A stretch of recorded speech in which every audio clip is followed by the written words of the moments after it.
de charité, un cœur régénéré,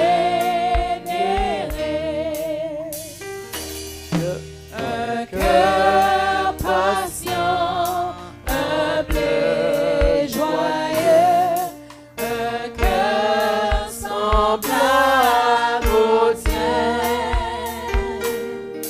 un cœur contemple un jour heureux, un cœur aimant le bien. Je veux un cœur nouveau, oui Seigneur, le baptême d'en haut, de feu, de foi, de charité, un cœur régénéré, un cœur aimant ta volonté, un cœur prêt à servir, un cœur soumis, plein de bonté, un cœur sachant souffrir. Je veux un cœur nouveau, Seigneur, le baptême d'en haut, de feu, de foi, de charité, un cœur régénéré.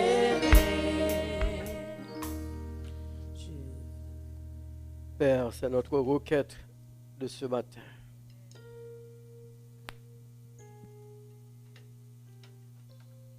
C'est ce cœur après lequel nous soupirons, un cœur soumis, un cœur régénéré, un cœur purifié, un cœur consacré, un cœur aimant le bien, un cœur prêt à servir, un cœur prêt à aller, ce cœur ayant la passion des âmes, ce cœur qui aime ses frères, qui aime ses sœurs, ce cœur qui aime le monde,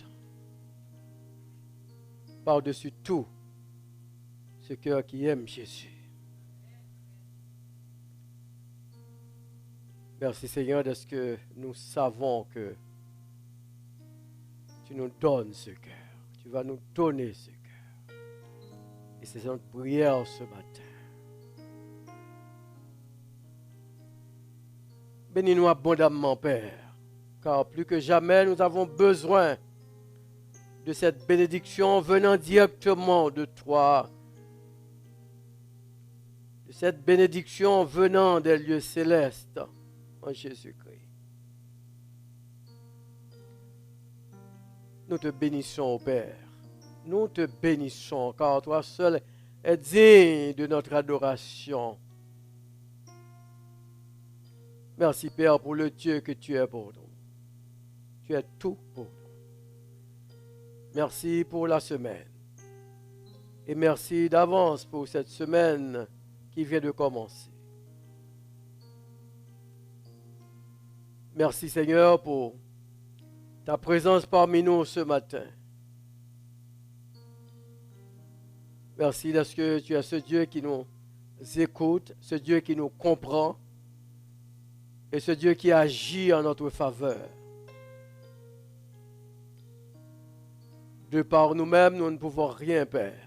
Mais avec toi, nous sommes prêts à faire des exploits. Des exploits contre le diable, notre adversaire. Des exploits contre le monde, contre la chair, contre le péché. Seigneur, nous sommes devant toi, humblement, très humblement, nous nous prosternons devant toi. Accepte-nous, tels que nous sommes, sans rien à nous, sinon ton sang versé pour nous à la croix du Calvaire. Nous reconnaissons nos imperfections ce matin, Père. Nous reconnaissons notre indignité. Nous reconnaissons nos faiblesses.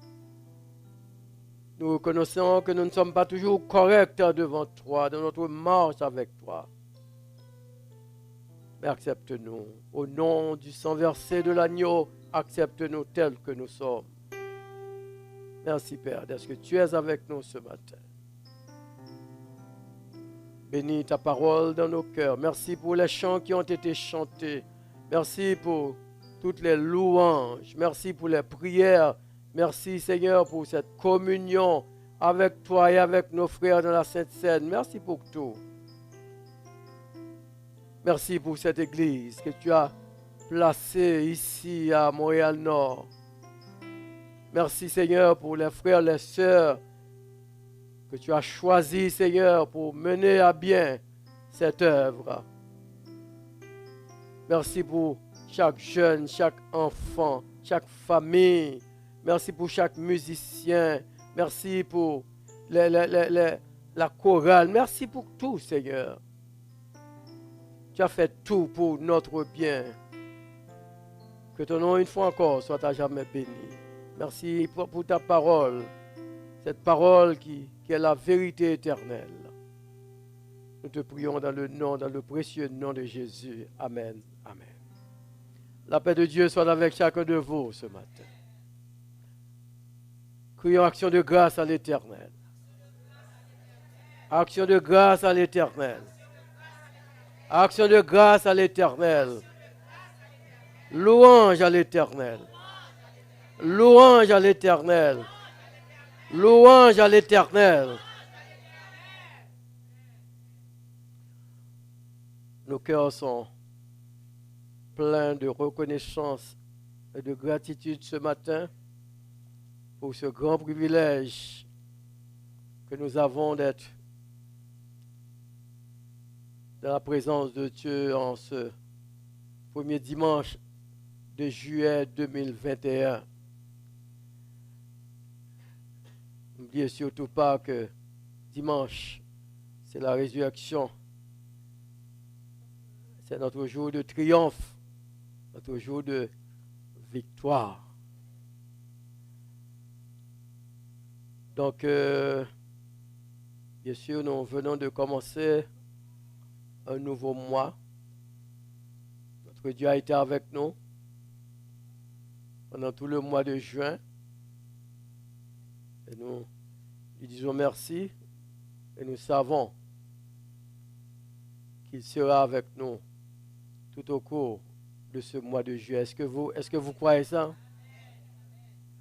Il sera comme pendant le mois de juin pour nous un refuge. Encore quoi? Un appui, un secours qui ne manquera jamais dans la détresse au cours du mois de juillet. Est-ce que vous croyez ça? Disons Amen. Disons Amen.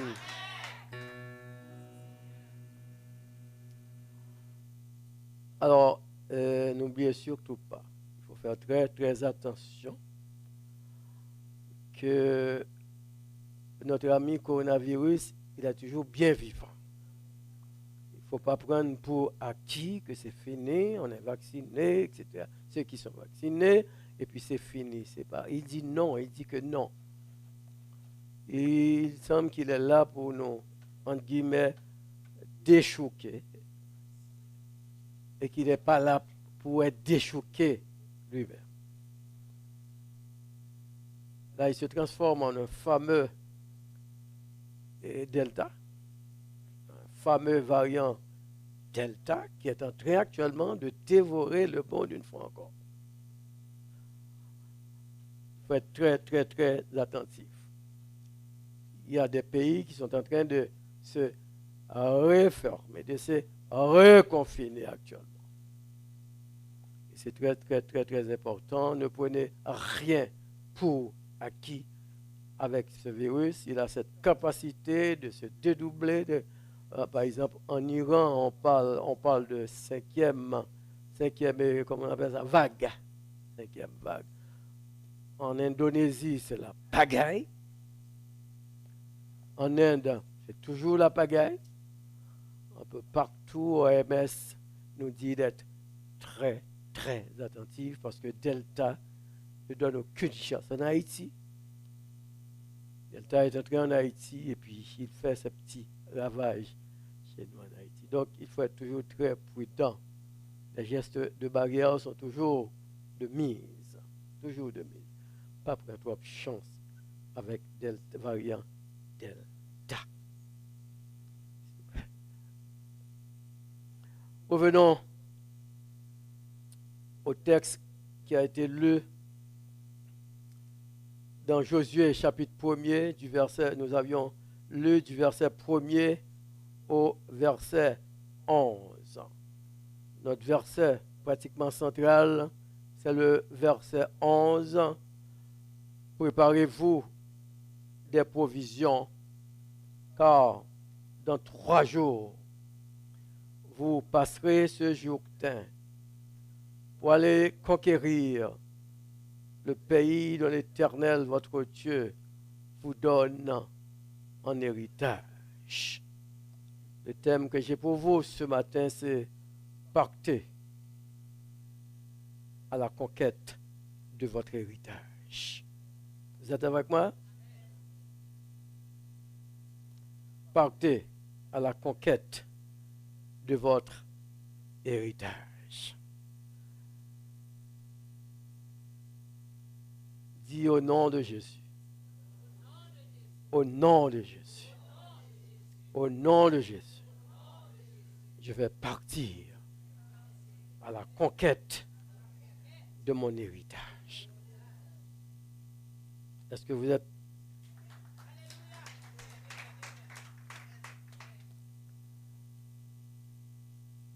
Il y a dans ce thème, ou bien dans ce verset, parce que le thème est tiré de ce verset, du dernier verset, le verset 11,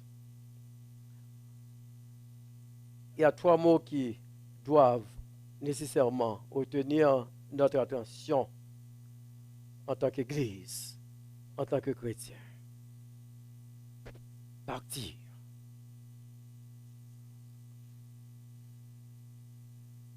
Conquête, héritage. Vous êtes avec moi? Oubliez tout message là. Voyez ça. Partir. C'est un verbe d'action.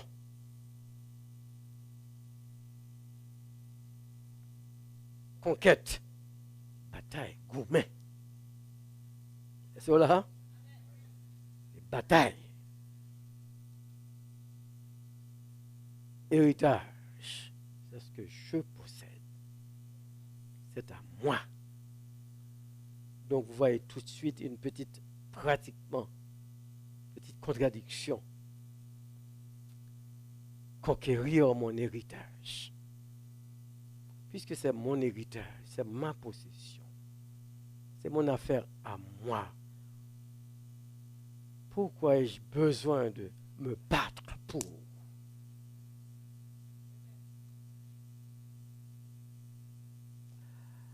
Je vais vous dire tout de suite, mes enfants, mes amis, mes frères, mes sœurs, mes amis de partout. Je vous ai déjà dit ça peut-être dimanche dernier, que l'évangile n'est jamais facile.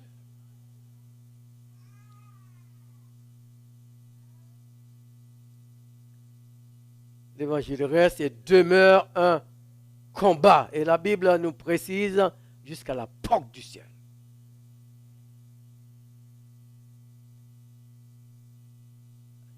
L'évangile n'est pas pratiquement statique. L'évangile est dynamique. Du moins, l'évangile que Christ nous a laissé, ce n'est pas un évangile moelleux, ce n'est pas un évangile doucereux, ce n'est pas un évangile mielleux, Christ lui-même, Jésus lui-même, a donné le ton.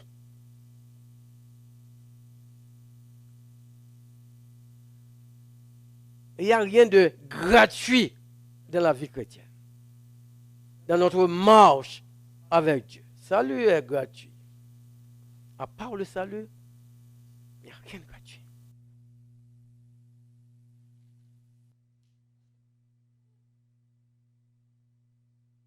Tout est conquête.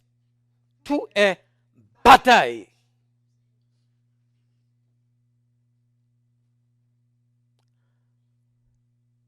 Comme j'ai dit tantôt, Jésus lui-même a donné le ton dans sa première apparition, après son baptême, après sa tentation dans le désert, dans la synagogue de Nazareth.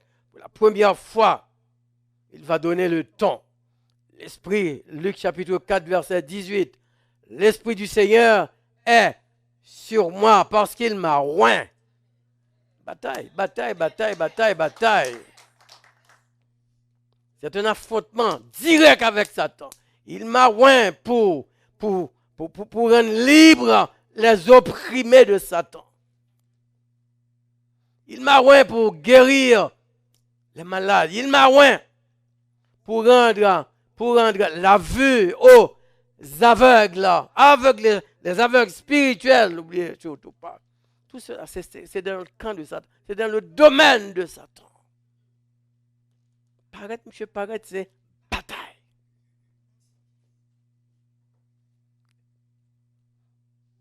Il va prononcer son sermon sur la montagne dans Matthieu chapitre 5, 6, 7.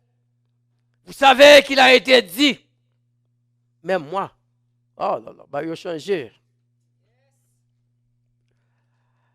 Nouveau chef, nouveau roi, nouveau royaume, nouvel évangile en quelque sorte, si on peut dire ça. Nouveau sujet, changement.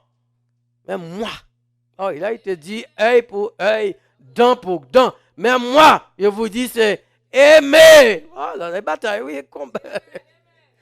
Aimez vos ennemis et priez pour ceux qui vous maltraitent. Oh non, non, non, non, Jésus, ça tire. Je ne suis, toujours dans le sermon, je ne suis pas venu apporter la paix, mais la division. Bataille, bataille, bataille. Division dans la famille. Parce que je sais que dans la famille, il y en a qui vont rejeter, qui vont me rejeter. Il y en a d'autres qui vont m'accepter, donc il va y avoir automatiquement division. Et c'est ce que nous voyons dans la famille, dans les pays, partout, division. Plus tard, dans Matthieu 11, 12, en parlant de Jean-Baptiste, il va dire, depuis le temps de Jean-Baptiste et jusqu'à présent, le royaume de Dieu est forcé. Et ce sont, c'est ça qui est belle là, ce sont, ils s'en emparent. Les violents du royaume, ce sont ceux qui combattent pour faire avancer le royaume. Ce sont ceux qui combattent le combat de la foi pour maintenir leur intégrité, pour maintenir leur honnêteté, pour maintenir leur communion. Ce sont ceux qui combattent le diable, le monde, la chair. Ce sont les violents du royaume. Donc c'est pour dire que ce n'est pas un jeu d'enfant être chrétien.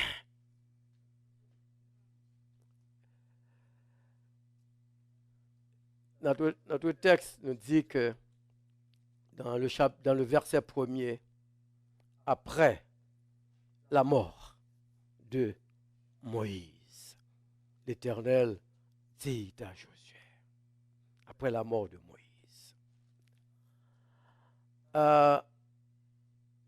Premièrement, il y a un respect de hiérarchie, de leadership de la part de l'Éternel. Il a fallu qu'il attende la mort de Moïse pour le remplacer par Josué. Et si vous regardez dans Deutéronome chapitre 34, l'Éternel va demander à Moïse, il va donner un rendez-vous, va convoquer Moïse à Moab, sur le mont Nebo. Il va monter Moïse, en fait, tout le pays de Canaan, du nord au sud, de l'est à l'ouest. Il dit, je t'amène pour contempler ce pays. Le pays que j'ai promis à Abraham, à Isaac et à Jacob. Je suis venu juste te montrer ce pays. Mais tu n'y entreras pas. Tu n'entreras pas. Et puis le texte va nous dire, Moïse, serviteur de l'Éternel, mourut à 120 ans. Sa vue n'était pas affaiblie. Son énergie, sa force n'était pas passée. Ça nous fait comprendre que Moïse pouvait encore, en fait, gouverner, pouvait quand même aller plus loin en quelque sorte. Comme si son heure normale n'était pas encore arrivée pour mourir. Mais le texte me dit que le temps est arrivé. Le temps étant arrivé pour que le peuple laisse le désert. Après 40 ans de promenade dans le désert, l'heure est arrivée. Et nous connaissons, bon Dieu, lorsque les temps ont été accomplis, côté Moïse va mourir. Donc Moïse n'est pas prêt pour mourir, l'Éternel, il dit mourir. Parce que Moïse a besoin par ces peuples-là. Le peuple a besoin par ces peuples-là, Jourdain, et ta présence m'empêche de les faire. Est-ce que nous, l'Éternel? Parce que par respect pour ton leadership, je ne peux pas passer, je ne peux pas dire que ce n'est pas où qui mène le peuple à l'autre bord. Et Josué, là, c'est Josué qui va l'amener. Et je ne peux pas faire Josué passer le peuple là pendant là. Donc l'essentiel, en a sous mon est beau, mourir pas moins, et puis pour Josué est capable de prendre le peuple là. Parce que l'heure est arrivée. Le peuple là doit traverser le Jourdain. Et ce n'est pas toi, Moïse. Ça veut dire que, non, ça veut dire dans la vie chrétienne, mort, comment on dit encore, mourir, hein? Mort, bref, pas bref, non, mort subite. Parce que ça n'existe pas pour le chrétien. Non, il n'y a pas de mort subite pour nous autres. L'Éternel comme ça l'a fait parce que la vous, c'est l'Éternel lié. En pile serviteur de Dieu, des gros serviteurs, dit mes amis, non, pas mort subite. Carrière finie. Votre ministère terrestre est terminé. Faites place.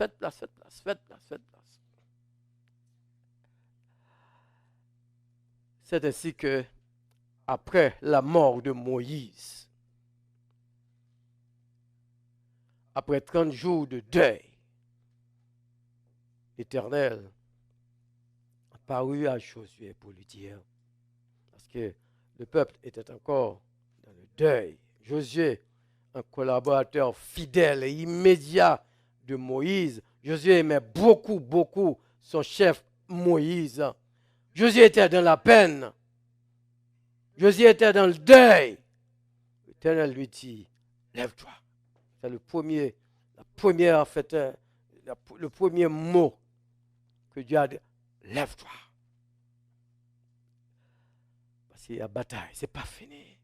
Moïse, mon serviteur, est mort, mais la bataille continue. Le peuple là, doit arriver à Canaan. Le peuple est encore dans le désert.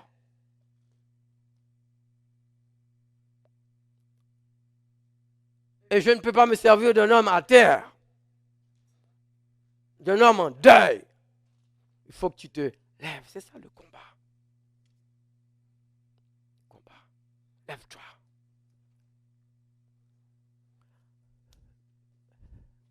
C'est le mot d'ordre de notre Dieu ce matin. À chacun de nous, lève-toi. Car toi, tu dois partir. Il y a un héritage quelque part qui vous attend. Tu dois partir à la conquête de ton héritage. Parce que hier, tu as perdu quelque chose en route. On t'a volé, on t'a usurpé quelque chose, un héritage, quelque chose qui t'appartenait, du moins qui t'appartient encore, que Dieu te donne. Mais il y a quelqu'un, il y a les circonstances qui ont usurpé cet héritage, tu dois partir. Oh non, non, oh non, non. On va bien jouer là, dans ces gourmets, ces batailles. Et j'aime ça dans la version créole, dans le chapitre 1er, verset 6. Version créole l'a dit, Josué, met garçon sur vous. Amen. Ça revient au verset 7 pour dire, Josué, met garçon sur vous. Parce que la bataille dit Tibos. Et dans le verset 9, toujours là, chapitre 1er, dans le verset 9, même personne, l'Éternel va revenir pour dire, en créole pour dire à Josué, Josué, pas oublier non, ça me dit tout. Mettez garçon sur vous. Et ne pas lago, ou pas tomber, ou pas trembler devant personne, mais il suffit de mettre garçon sur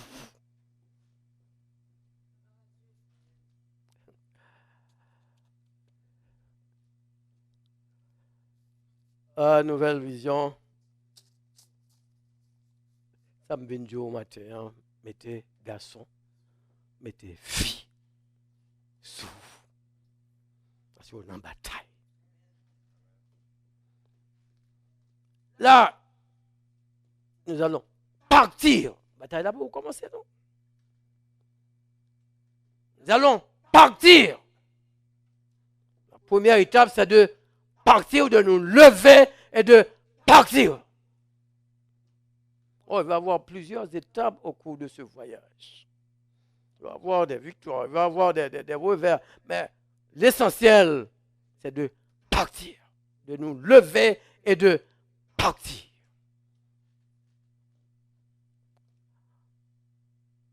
Et pour partir, parce qu'on part en guerre. Parce que la Bible nous dit dans Éphésiens chapitre 6, que nous n'avons pas à lutter contre la chair et le sang, mais contre les autorités, les dominations sataniques, contre le prince des ténèbres. Nous avons à lutter. La bataille est spirituelle.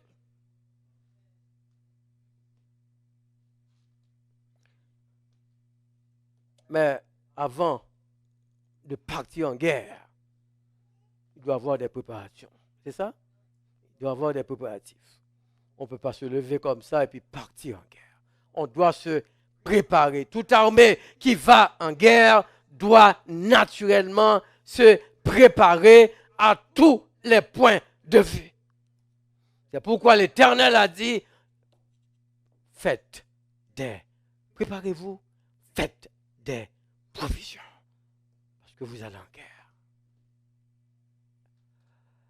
Et je vois par exemple 3 sortes de provisions. Et dans le texte, pas dans le texte, mais dans Josué, avant la bataille, il y a 3 sortes. Je vois 3 sortes de provisions. Une première provision, c'est pratiquement, on pourrait dire, de nature matérielle. Il faut préparer, en fait, il faut avoir des ressources, certaines ressources, il faut avoir de la nourriture, car on va se battre, c'est normal. Il faut gagner ressources, des ressources financières. C'est pratiquement, ça c'est matériel, c'est le corps en quelque sorte.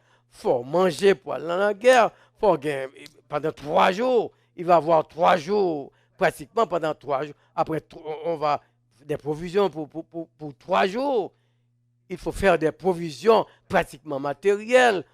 Il faut chercher de l'argent, il faut faire provision pour corps, il faut gagner vêtements, il faut préparer. N'oubliez pas que nous sommes composés de 3 parties d'après la Bible. Le corps, l'âme et l'esprit. Et toutes ces parties, chacune de ces parties a une importance capitale aux yeux de Dieu. Parfois, nous avons tendance à négliger une partie. Mais toute partie avec sauvé, oui. Ni corps, ni âme, c'est tout qui sauvé. Parfois, nous disons, ah bon, l'Éternel, c'est dans quel gardien? Non, le gardien, sur quoi tout, le besoin quoi tout. Non, faut quoi dans le ciel tout. Même s'il va le transformer, mais il va dans le ciel tout. Nous ne sommes pas des anges. Et nous ne serons pas des anges. La Bible parle de nous serons comme des anges. Mais parce que les anges sont spirituels. Ils sont nés spirituels. Mais nous sommes nés corporels, matériels. Donc ça veut dire que quand même, après la résurrection, nous allons avoir notre corps avec nous. Un corps transformé, bien sûr. Capable de vivre dans le ciel. Mais c'est le même corps. Si on en dit ne sera pas Clarence, non. Féminin, pas pour le masculin, masculin, non. Paul l'a bien dit à 1 Corinthiens, il dit, graine maillot semé, c'est lui qui a pleuvé. Bien sûr, il est transformé en bataille. Est-ce que vous êtes d'accord? Donc, quand on va en guerre, cette guerre spirituelle, c'est le corps, c'est mon âme, c'est pratiquement mon esprit qui va dans ce corps. Le combat est spirituel, mais ça prend moi comme corps physique. Ça prend mon âme qui est pratiquement le siège de pensée, d'intellect, de découragement. Et ça prend mon esprit qui est spirituel, qui est attaché directement à mon Dieu. Donc, pratiquement la provision est, nous pouvons dire, de 3 natures. Une nature matérielle, à savoir que je dois préparer mon corps, je dois préparer tout ce qui vaut, tout ce qui est bien pour mon corps, nourriture, vêtements, souliers, puisque bon, quand même, ils avaient des vêtements de 40, pendant 40 ans, c'était le même vêtement, d'après la Bible dans le désert. 40 ans, le même soulier, ça n'a pas changé. Mais quand même, nous devons nous revertir, en fait, de tout ce qui est possible pendant la provision qu'elle fait. Donc, c'est d'abord provision matérielle. Pas qu'à partir sans manger. Il faut qu'on caille pour arrêter. Il faut qu'on travaille pour faire parce que l'Éternel s'intéresse, bon Dieu s'intéresse également à notre corps. Pas la corps. Prends soin corps. Faut belle. Propre ou quoi fait partie de vous-même. Libre dans le ciel là tout. Parfois nous sommes trop spirituels. Nous vraiment nous négligeons.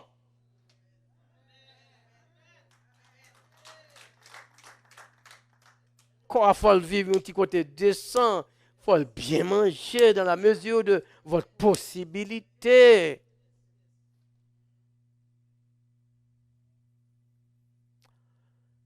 Donc c'est comme une arme pratiquement pour faire face à une deuxième arme ou bien une deuxième provision. C'est une provision que j'appellerais une provision psychologique. Psychologique. C'est très, très important. Et c'est là que Satan attaque les enfants de Dieu. Et souvent, point de vue psychologique. Psychologique, là, quand même, c'est l'âme. Psyché, âme. Et notre comportement, notre fonctionnement dépend pratiquement de notre psychologie. Quand ça va mal, c'est comme il y a y a un proverbe qui dit, tant, tant le moral va bien, la vie est belle. Tout va bien. Donc, psychologie, c'est le moral, c'est le côté moral, c'est le côté intellect. Vous ne pouvez pas partir en guerre psychologiquement faible. Vous ne pouvez pas partir en guerre de façon négative. Je vais perdre, je vais quand même, mais pas goumer avec armée ça, l'histoire pour moi, vous êtes perdu d'avance. C'est fini. C'est pourquoi le chrétien est toujours un être positif. Par la foi, nous allons gagner. Par la foi, ça va marcher. Par la foi, je suis capable. Par la foi, j'avance. Ça peut arriver un échec, mais je sais, par la foi, je vais gagner. Le chrétien, ça doit être positif. Et c'est ça qui cause les chutes, nos frères, c'est négativité. Ah, amen.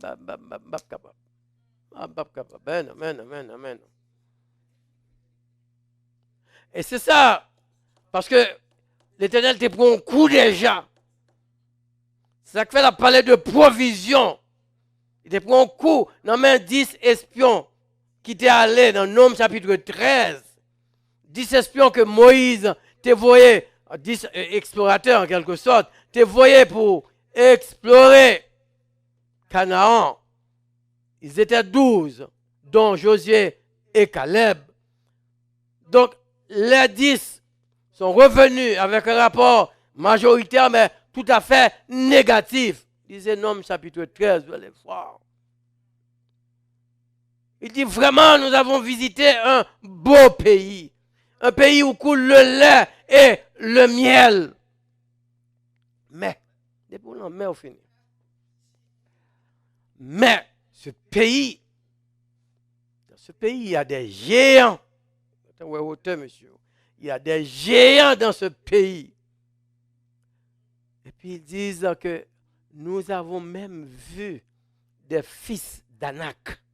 Monsieur Anak, c'est des fils de géants, vous voyez. Donc, qui ont percé 9 pieds, 10 pieds à peu près. Et pas pieds, non, ils poussent.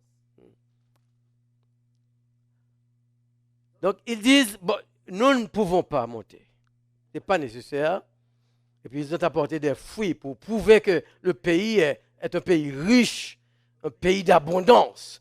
Mais il dit, non, mais ne vous faites pas d'illusions. Ce n'est pas nécessaire. Nous ne pouvons pas combattre ces géants-là. Donc, ce n'est pas nécessaire même en fait, ce n'est pas nécessaire. Nous ne pouvons pas attaquer. Et puis, ils vont dire, dans le dernier verset du verset 13, verset 33, ils vont dire que devant ces géants, nous voyons. Cette théorie. Ils sont en train de se dépersonnaliser. De se minimiser. Nous voyons comme des sauterelles. Et sauterelles, c'est souris. Ah, pas souris, c'est fourmi. Nous voyons comme des fourmis. Et ils disent également, nous avons l'impression qu'ils nous voient comme tels. Ouais, c'est explorer, on va pas explorer. Ils vont explorer. Ils vont évaluer. Bon, explorer, c'est un coup espion. Comment faire ouais? Espion, c'est ordinairement qui fait un travail caché. C'est juste pour mettre piment, oui. Nous voyons comment ils se démoralisent. Nous voyons nous-mêmes. C'est là notre problème. Nous voyons. Senti depuis nous, nous voyons comme des fourmis devant eux. Oh, mes amis. C'est fini. Là. Heureusement, à ce moment, Et heureusement, à ce moment, il y avait des violents du royaume, 2 violents du royaume. Voulez-vous devenir un violent du royaume? Il a dit du royaume. Il y avait 2 violents du royaume, Caleb et Josué. Caleb et Josué de dire, nous monterons. Et avec l'Éternel, nous allons gagner la bataille. C'est vrai, il y a des géants, c'est vrai. Mais nous avons l'Éternel avec nous. Nous allons remporter et nous allons prendre ce pays. Nous sommes capables. Êtes-vous capables ce matin? Oui, avec Jésus, nous sommes capables. Nous ne sommes pas des fourmis. Nous sommes également des géants de la foi. Et nous sommes capables. C'est ça le découragement. Satan se sert du découragement pour faire nous pas avancer en quelque sorte. Partons mes frères, partons mes soeurs à la conquête. Partons, il faut partir. Arrêtez là, dit nous pas capables, nous pas aller. Non, la première étape, il faut partir, il faut prendre la décision de partir. Alors, le même problème avec Néhémie. Si vous lisez Néhémie chapitre 4, côté Sambala et Tobija, ouais quand même, Mirail là a monté, Néhémie a monté Mirail là, ils viennent faire, en fait, ils viennent dire que M. Sayo, ce sont des impuissants, vous ne pouvez pas capable, vous n'êtes pas capable de bâtir ces murailles, parce que vous êtes des impuissants. Et puis ils disent que Mirail a bâti à son jeu de cartes lié en quelque sorte. Son château de cartes lié. Donc aussitôt, un renard passé sous Mirail, toute bagarre a tombé. Et puis vous allez voir que des hommes de Néhémie disent, ce qu'ils ont dit c'est vrai. Nous ne sommes pas capables. Nous ne sommes pas capables. Donc nous ne sommes pas capables de bâtir. Et Néhémie va pouvoir dire, dans Néhémie chapitre 2, il va dire non. Oh là là. Le violent du royaume, Néhémie va dire nous. C'est Néhémie chapitre 2, verset 20. Nous, serviteurs de l'Éternel, nous allons continuer. Nous allons bâtir. Parce que l'Éternel est avec nous. Nous sommes capables de bâtir. Nous allons continuer et nous bâtirons cette muraille. C'est ça, mon Dieu, attendre. Mais non. Dieu. Nouvelle vision, c'est ça, des hommes capables, des hommes forts. Il a cherché des gens qui n'ont pas peur. Est-ce que nous mettons compter sur nous? Sans quoi, nous ne pouvons pas faire rien là. Si nous ne pas partir, si nous ne pas lever pour partir à la conquête. Et finalement, il y a l'exemple de David et de Goliath dans 1 Samuel 17.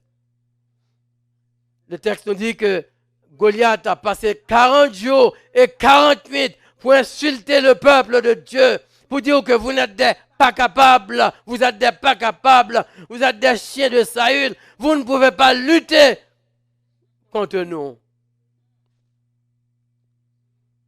Il va avoir David. Faire l'histoire courte. Il va avoir David qui va dire, quel est cet incirconcis qui est en train d'insulter l'armée de l'Éternel? Il a dit, tu marches contre moi avec des lances, des javelots, mais moi, je marche contre toi au nom de l'Éternel. Violent du royaume. Violent, attendez, le langage est violent. Aujourd'hui, je vais te couper la tête.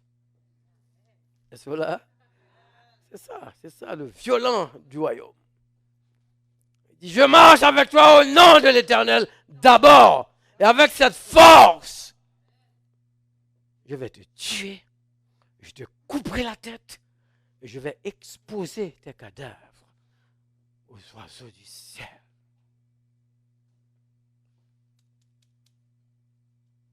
Donc l'ennemi va utiliser toutes les armes psychologiques pour vous dire que vous n'êtes pas capable. Pour vous dire ne partez pas. Pour vous dire de rester où vous êtes. Vous êtes à l'aise là où vous êtes. Ne partez pas. Mais dites-lui au nom de Jésus, je vais partir et je gagnerai. C'est tout un abdio, c'est ou faible ou pas capable. C'est ça le problème en Haïti. Nous ne sommes pas capables, nous ne sommes pas connaître, nous ne sommes pas capables. Avec Jésus, nous sommes des capables. Avec Jésus, nous pouvons faire des exploits. Avec Jésus, nous allons gagner quand même, quelle que soit la bataille. Nous allons gagner. Mais tes garçons sont nous seulement. L'Éternel le dira à Josué, je vais être toujours avec toi. Je ne t'abandonnerai pas. C'est avec cette force que nous avançons. Savoir que Jésus est avec nous. L'ennemi n'a pas quitté le jouer dans le maille. Vous dites pas capable. Vous savez, Young Chigo, c'était le grand pasteur qui a une église de 1 million en Afrique, en Corée du Sud. Je dis, il dit que quand on arrive, c'est qu'il ennemi tête ou détruit tête. Tellement qu'on a une vieille pensée négative. Je dis, là, par exemple, c'est bon exemple, je dis, là, vous levez matin, et puis, bon, comment on y est, on dit, ah, la vie, quoi, tu l'es. Il va dire ça comme ça, mais c'est dans ça. Ah, il y a quoi, tu l'es, là, il y a pas de question, il y a quoi, tu l'es. Monsieur dit, c'est voix capte ça. Chaque matin, on dit ça, c'est voix prend ça. Et puis, il dit, maman, par contre, qui dit, c'est cimetière demandé pour aller. Fais route avec le cimetière. Le cimetière veut aller. Depuis le doute, il dit quand même tu l'es, là, fini. Donc c'est cimetière. Le faire route sur un cimetière avec, pas quitter le toit encore. Et puis c'est cimetière ouais devant. Le cimetière, c'est ça on mandé. Ça on mandé, c'est ça, c'est voir. C'est comme ça. C'est ça, on a parlé de psychologie, psychologie dans notre tête. Faites attention, mes frères. On fait bonne provision. Et c'est ça, on va voir dans Josué chapitre 2, verset 24. Moi et Josué, vous voyez, 2 explorateurs tout. 2 explorateurs, là, vous voyez. Et puis, dès que vous venir à un rapport pour le dire, on commençait par certainement. Regardez Josué 2, 24. Certainement, il dit à Josué, certainement, certitude absolue. Pas qu'on ait peut-être des bagailles, certainement. C'est ça la provision psychologique. Josué dit, ah bon. Certainement, l'Éternel a livré tout le pays entre nos mains et même tous les habitants du pays tremblent devant nous. Il faut trembler devant nous, c'est ça. Certainement. C'est avec ZAM ça, vous allez. D'abord, ZAM matériel là, maintenant c'est ZAM psychologique là. Donc avec ça, on va avancer. Et finalement, c'est la provision spirituelle. Dans Josué chapitre 3, verset, nous toujours dans la partie, dans le départ là. Josué chapitre 3, verset 5, Josué va dire, c'est pas oublié dans côté de Théa, verset 11 ans, c'était dans 3 jours. Là, Josué va dire au peuple, sanctifiez-vous, car demain, demain, de 40 ans dans le désert, après 40 ans dans le désert, après 430 ans, en Égypte, esclavage en Égypte, après 40 ans dans le désert, il y a un demain. Oh là là, il y a un demain, frère, seulement avec Jésus, toujours un demain, attendez. Tout n'est pas fini aujourd'hui, il y a toujours un demain pour l'enfant de Dieu. Sanctifiez-vous, car demain, c'est la dernière arme, l'arme spirituelle, la sanctification. La sanctification, c'est cette mise à part. cette mise à part, cette consécration, mise à part hors du monde, mais mise à part pour être en communion avec Dieu. C'est la communion intime, la consécration. Et c'est une obligation pour l'enfant de Dieu d'être sanctifié. Car, l'Épître aux Hébreux 12, 14 nous dit, sans la sanctification, c'est fini, c'est une obligation. Nous sommes obligés d'être. Et sans la sanctification, il n'y aurait pas de victoire. Provision matérielle, ok, provision psychologique, mais sans cette provision spirituelle. Parce que la sanctification, qu'est-ce qu'elle fait? Elle nous transforme. Elle nous transforme progressivement à l'image de Jésus. Sanctification fait nous sembler avec Jésus. Depuis que nous voyons, c'est sanctification qui fait dire, ah, ça sont chrétiens liés. On n'a pas même besoin, on va passer à cause de cette sanctification. Nous sommes mis à part. Vous êtes mis à part. Vous êtes, frère, un consacré. Sanctifiez-vous. La dernière, la grande provision, sanctifiez-vous. Pas qu'à la bataille, pas qu'on ouvre la bataille avec le diable sans sanctification. Il faut être sanctifié, consacré. Ça veut dire que retirer dans la mesure du possible, mettez péché de côté. C'est dans batailler, c'est combattre le diable, c'est combattre le monde, c'est combattre ou même la chair, c'est combat total. La sanctification, c'est être sincère constamment, sincère, constant, avec intégrité.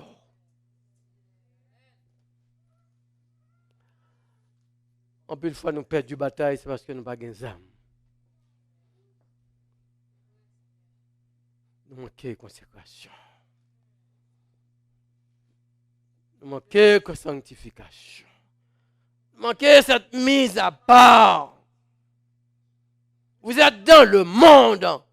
La sanctification nous dit que vous n'êtes pas du monde.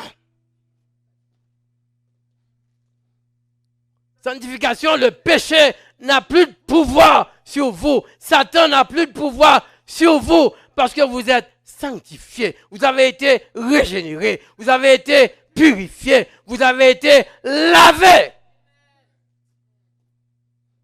Et vous êtes en train d'être transformé. J'ai dit en train d'être transformé à l'image de Jésus. C'est la sanctification qui vous fait ressembler à Jésus. Sanctifiez-vous car demain.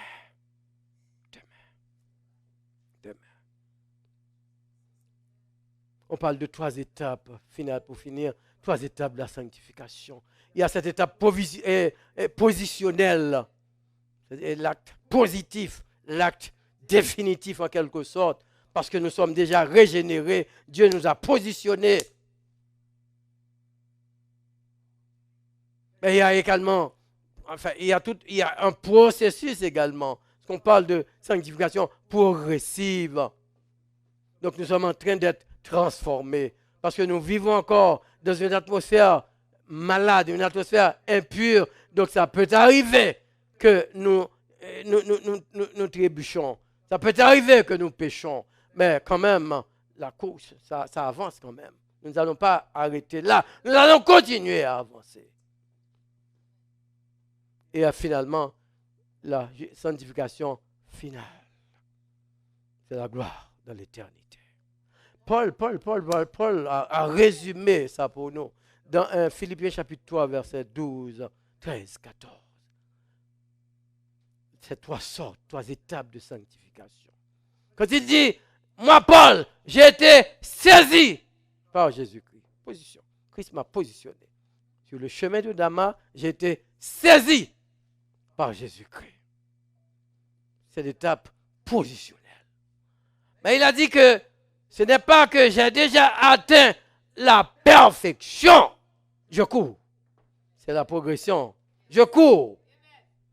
Je tombé, oui, je couru, mais quand même, je levé, je continué, parce que je cours. Et je cours pour remporter le prix de la vocation céleste, c'est la finale. Frère, et ça me vient du matin. Je vais finir là. Nous en bataille. Nous en bataille. Parce qu'il y a un usurpateur qui a usurpé un héritage quelconque que vous avez. Après, on n'a pas perdu un héritage. Au point de vue peut-être physique, au point de vue familial, au point de vue amical. Ou perdu un bagage, ou volé un bagage pour vous. Et au besoin de récupérer. Dans la famille, non, il faut récupérer Marie, il faut récupérer madame, il faut récupérer petite là. Il faut voler, ça ton héritage. Il faut partir. Conquérir cet héritage. Dans le cadre amical ou dans l'amitié, il y a un qui manque, il y a un qui pas là, il y a volé, il y a un compte sous lui, il font tripotage, et pour Kimbella, et pour Pavle, les pas. Il faut récupérer, nous sommes dans le cadre de récupérer, il faut la chercher, il faut partir.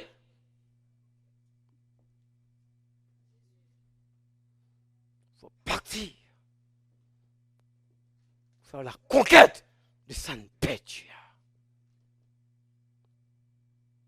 Là, cap l'argent, tout le cap, on caille, mais partir à la conquête.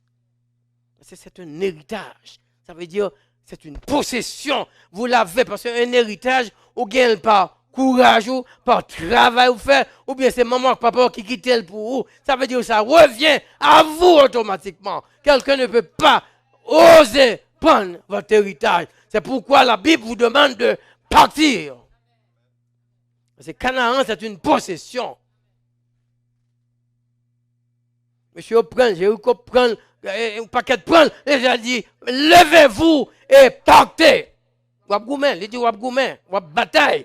Il y a un pile de bataille, il y a un ennemi qui a empêché, mais il faut que vous partiez à la conquête de votre héritage. C'est une obligation. Puisque vous êtes munis de toutes les armes nécessaires, partez, nous allons partir. Nous allons partir. Point de vue spirituel, grand pile perte, grand pile bagaille Satan, volait le monde. Il volait persévérance, il volait service, esprit de service, il volait, il va vouloir servir. Il volait consécration, il volait ma spiritualité, il volait, il faut décourager, on va venir dans le service encore, on va venir servir encore, il ne doit pas bailler dîme, et pour dire cette dîme, il volait tout esprit de service, il est là pour faire ça, on n'est pas capable, parce que il y a l'autre monde qui a fait, on n'est pas qualifié pour ça, qu'est-ce qui dit? L'Éternel va jamais les qualifier, non, comme ça? Oh non, non, non. L'Éternel appelle des disponibles. Et puis il les qualifie. C'est ça, mon Dieu fait. C'est là disponible, c'est ça. Il appelle, excusez-moi, s'il te plaît, il appelle des appelés.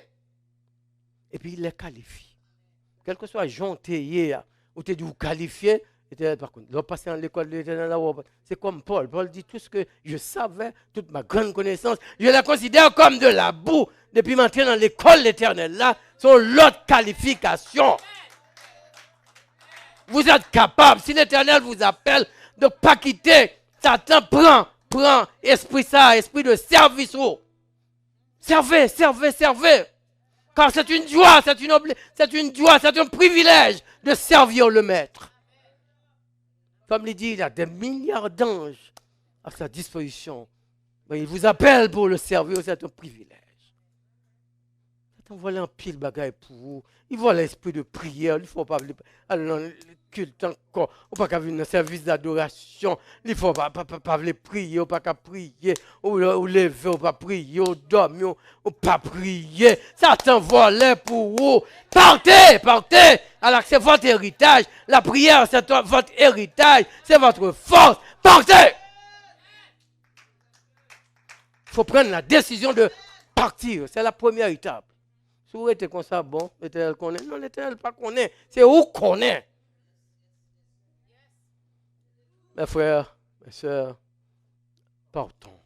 Aujourd'hui même, ce 1er juillet, pas 1er juillet, mais ce premier dimanche de juillet, on nous prend cette décision. On bagaille au perdu quelque part. Gon